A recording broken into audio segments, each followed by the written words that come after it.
Should we trust our conscience that was formed by trauma? We like to think of our conscience as a reliable compass that always points us in the right direction. But what if that compass is cracked? What if the voice that we hear inside us is not wisdom, but from fear? Should we still follow it? Trauma does not simply leave us with memories, it reshapes how we see the world. A study published in the Journal of Traumatic Stress found that trauma increases hypervigilance, the tendency to constantly scan for threats, even when none seem to exist. This means that the conscience becomes skewed towards suspicion rather than balanced reasoning. A child who grew up in abuse may learn to mistake silence for safety. A survivor of betrayal may confuse suspicion for truth. In moments like these, our conscience is not guiding us towards what is just, but toward what feels safe.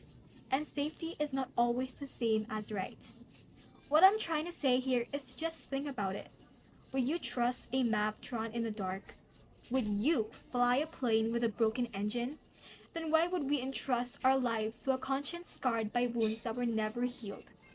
The truth is, if we keep following a trauma-formed conscience, we risk living small, fearful lives. We push people away, we sabotage opportunities, and hurt even those who love us. Not because we are bad, but because our moral compass is broken. But healing changes everything. When we dare to confront our wounds, we give ourselves a chance to rebuild an inner voice that speaks from wisdom and not from fear. All of us may have experienced something bad, but wouldn't call it something close to trauma. Because despite the negative experiences, as long as we want to move forward, we stop thinking about these things that eventually become nothing but a testament to who we are today. This helped me realize that as a person who prioritizes their well being in all aspects, our conscience no longer clings to us for survival.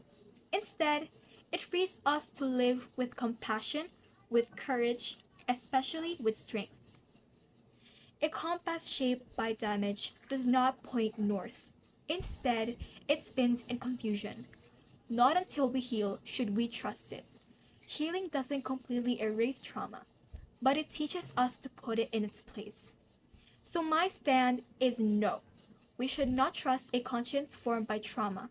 Some people might argue, but isn't our trauma what makes us stronger? Doesn't it shape our values? Yes, trauma can shape us, but not in a way that it guides us in making sensible decisions. I felt this myself personally. Times when I pushed people away because my conscience told me that trusting people easily could be dangerous.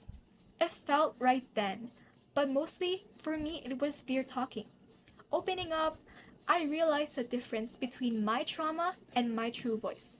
That's why healing is important. Only through healing we can move forward toward love, toward truth, especially towards life.